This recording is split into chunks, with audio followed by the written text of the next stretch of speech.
Well, joining us now is Rocco Loiacono, who's a contributor of both Sky News Australia and a great writer on the Spectator Australia.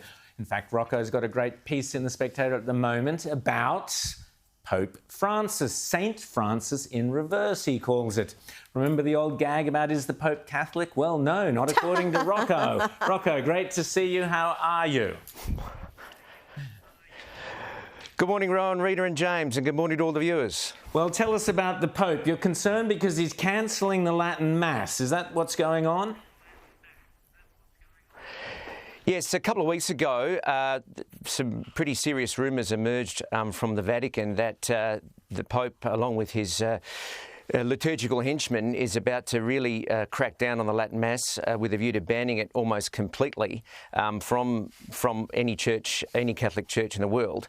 Why? This is very concerning because well, in the Western world, the only areas that are thriving in the church are those areas where traditional liturgy is practiced, and that means the Latin Mass.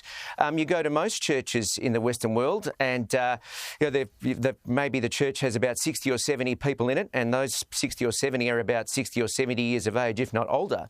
You go to a church where the Latin Mass is celebrated, it's full, and it's full of young people with families. These people feel nourished by the Latin Mass. They feel drawn to it. It offers a sense of otherworldliness. Yet the Pope, these are the kind of people that the Church would be encouraging to attend Mass. It's hard enough to get young people to go to Mass these days, but the ones that actually want to, the Pope doesn't like them and wants to crack down. Rita. And the Pope is outspoken about all sorts of issues, global warming, but then I don't hear him talking about Christians being persecuted in parts of the world, murdered in parts of the world, parts of Africa, Middle East, where there are attacks against Christian communities. Tell me about his priorities, because he seems to be a far more political Pope, but not in the areas you would expect. No, that's right, Rita. I mean, you mentioned Nigeria and the terrible persecutions that are going on against Christians in Africa. I mean, in France, in any given month, about 70 or 80 Catholic churches are attacked. Yet we hear nothing of that, and the same goes on in places like Canada. Look, this Pope's priorities can be summed up by one of his countrymen, who said he was the former chief prosecutor of Buenos Aires, who said, "Look, this Pope knows nothing about theology. He knows nothing about history. The only thing he's interested in is power," and this is the kind of thing that he takes on these political causes.